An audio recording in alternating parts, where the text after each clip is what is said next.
fois de plus, je dis un grand salut à nos amis auditeurs, auditrices de la radio Lamandier et Fleury, sans oublier bien sûr nos amis internautes. Merci d'être là. Aujourd'hui, nous avons l'honneur et le privilège de recevoir pour vous pasteur Naomi Tello pour réfléchir sur une thématique importante. Nous verrons un sujet important en ce jour. Donc, dans un premier temps, je demandais au pasteur Naomi de bien vouloir saluer nos amis auditrices, auditeurs de la radio Lamandier Fleury, sans oublier bien sûr nos amis internautes.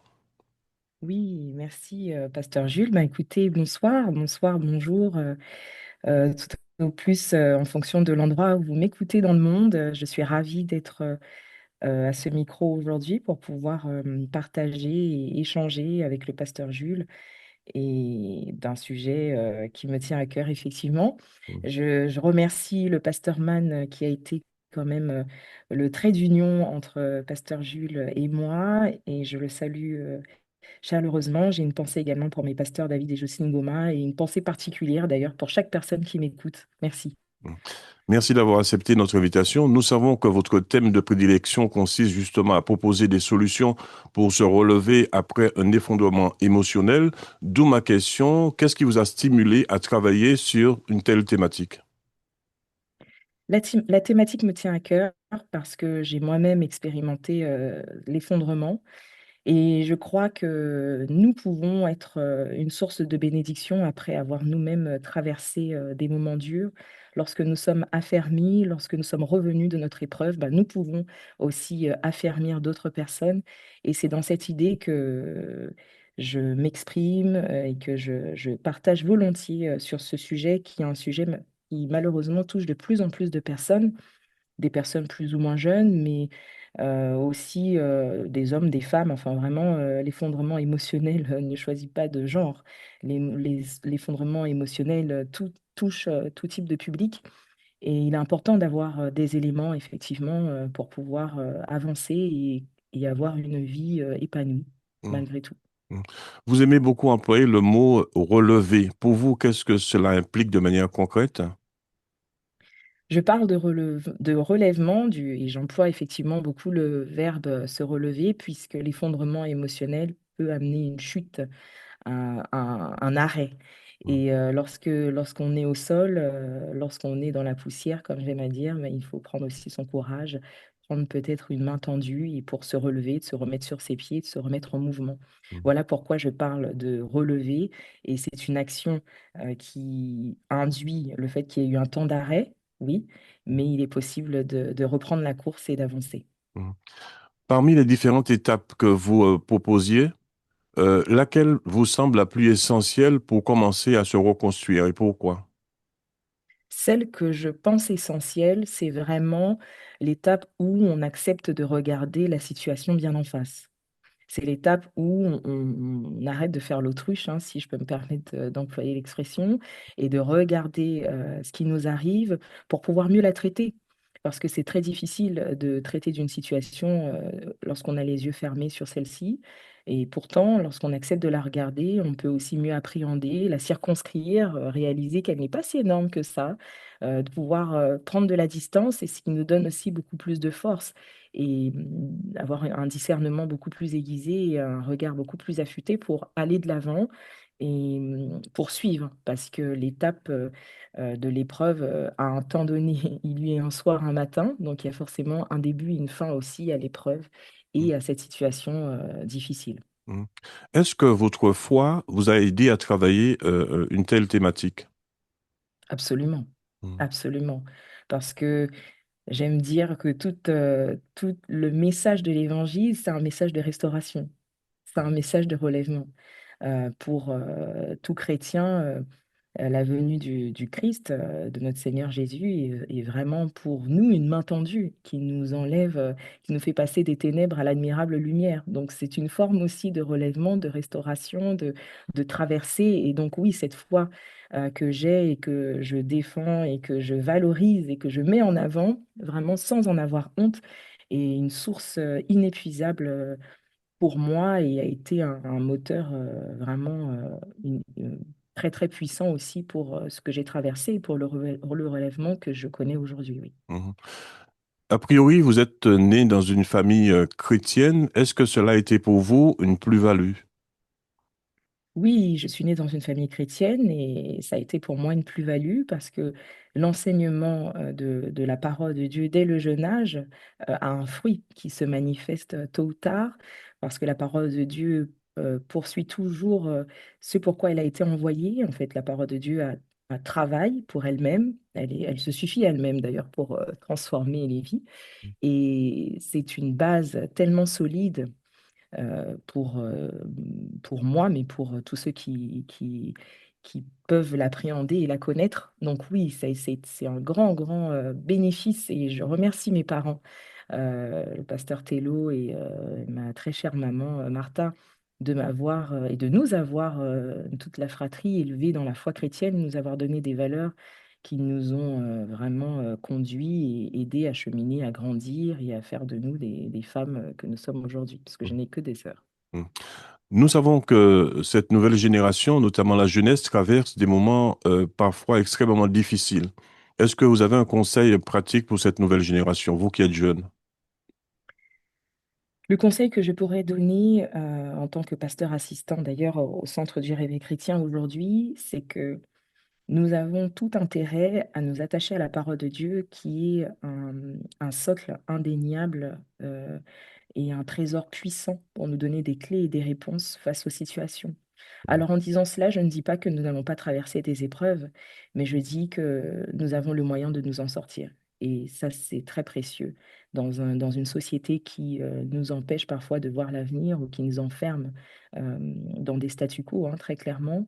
Il est important pour nous d'avoir cette clé et d'avoir cette ressource pour les jeunes, de comprendre que l'attachement à la parole de Dieu ne sera jamais vain, qu'aujourd'hui, on peut faire le choix aussi du discernement, on peut faire le choix de faire des choix vitaux pour notre vie, on peut vivre une jeunesse à sa juste valeur, en ne nous conformons pas au siècle présent, comme le dit la Bible, ou à tout ce qu'on peut voir autour de nous, mais en choisissant de faire des choix qui sont des choix pour notre avenir, des choix pour notre épanouissement, des choix en ligne avec la parole de Dieu.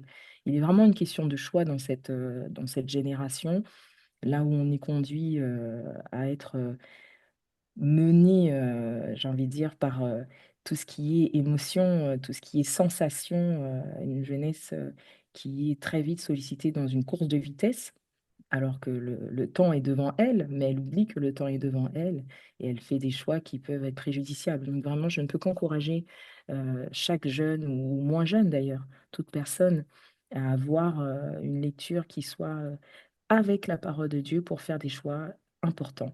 Mm. Est-ce que vous avez le sentiment que cette nouvelle génération est beaucoup plus pessimiste par rapport aux perspectives? La société dépeint un tableau tellement noir avec toutes sortes de problèmes. On voit qu'il y a des problèmes politiques, il y a des problèmes sociétaux importants. C'est vrai que ça peut être une source d'anxiété. Je regardais récemment sur une tranche d'âge de 16-25 ans. C'est une tranche d'âge très, très, très, j'ai envie de dire, euh, qui souffre essentiellement à cause des réseaux sociaux, notamment cette exposition dans les réseaux sociaux avec une quête à la comparaison, enfin, c'est sans fin. Avec cette perspective sur l'avenir, je lisais que les 16-25 ans ont du mal à se projeter sur l'avenir, ont très peur pour leur avenir, que ce soit au niveau professionnel ou familial d'ailleurs. Donc, oui, ce sont des questions qui nous concernent.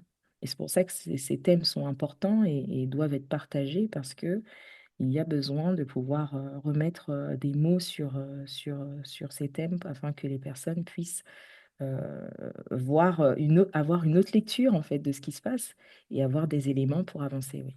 Mm.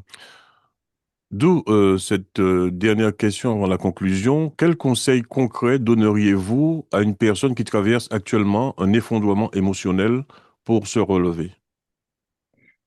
Je lui dirais de nommer vraiment ce qu'elle traverse, d'accepter de regarder en face, de comprendre que l'avenir est devant parce que les projets qui ont été formés sur elle sont des projets de paix et non de malheur. l'avenir et l'espérance que Dieu promet sont vraiment une réalité. Ce n'est pas une idéalisation, mais vraiment quelque chose de vrai.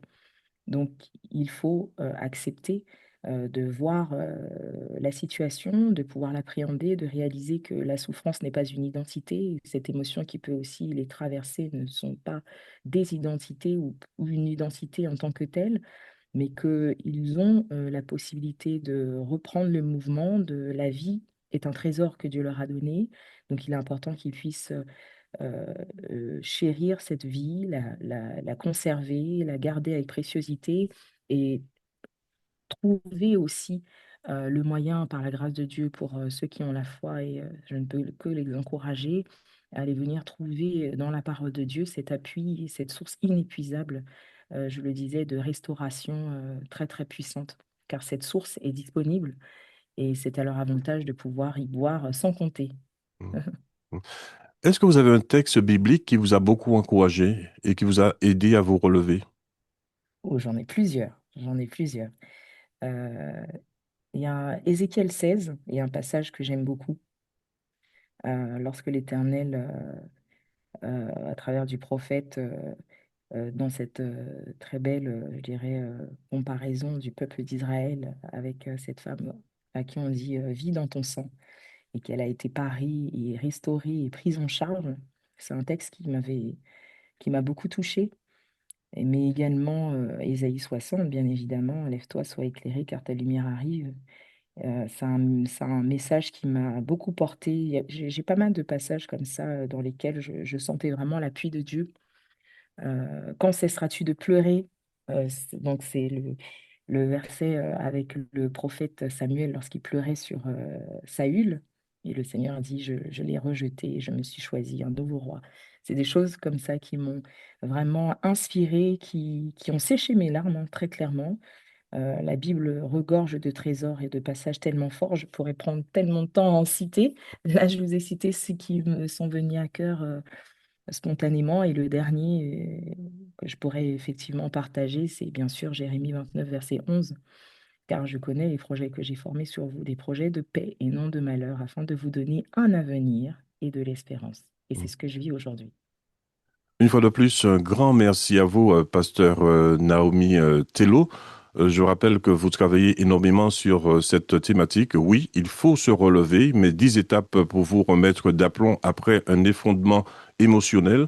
En guise de conclusion, qu'est-ce que vous souhaiteriez que nos amis auditrices, auditeurs puissent retenir, et surtout nos amis internautes, puissent retenir à travers cet entretien et surtout à travers cette thématique? À travers cette thématique, j'aimerais que ces mots résonnent, comme un encouragement, mais un ordre aussi, que ça vienne résonner dans une situation qui peut paraître comme ténébreuse ou avec un grand brouillard épais, qu'ils entendent ce message, oui, il faut se relever comme un signal donné pour un nouveau départ, parce que le nouveau départ est possible et c'est possible pour chaque personne qui le souhaite et qui l'accepte par la grâce de Dieu. Donc, je veux encourager chaque personne qui m'écoute. Ta situation peut sembler très dure et insoluble. Sache que des personnes sont passées par là et en sont sorties par la grâce de Dieu. J'en suis moi-même un témoin oculaire. Et c'est ma joie de pouvoir le dire et d'insuffler aussi ce même espoir que Dieu m'a donné au travers de sa parole et de tout l'environnement bienveillant de l'Église et du ministère dans lequel il m'a placé. Oui, c'est possible. Oui, on peut se relever. Oui, tu dois te relever. Oui, il faut se relever. Je t'encourage. Un grand merci à vous, pasteur Tello, Naomi, pour cet entretien et on vous dit à très bientôt pour une nouvelle, je dirais, une nouvelle rencontre. Merci à vous. Avec plaisir. Merci beaucoup, Pasteur Jules. Merci. À bientôt. À bientôt.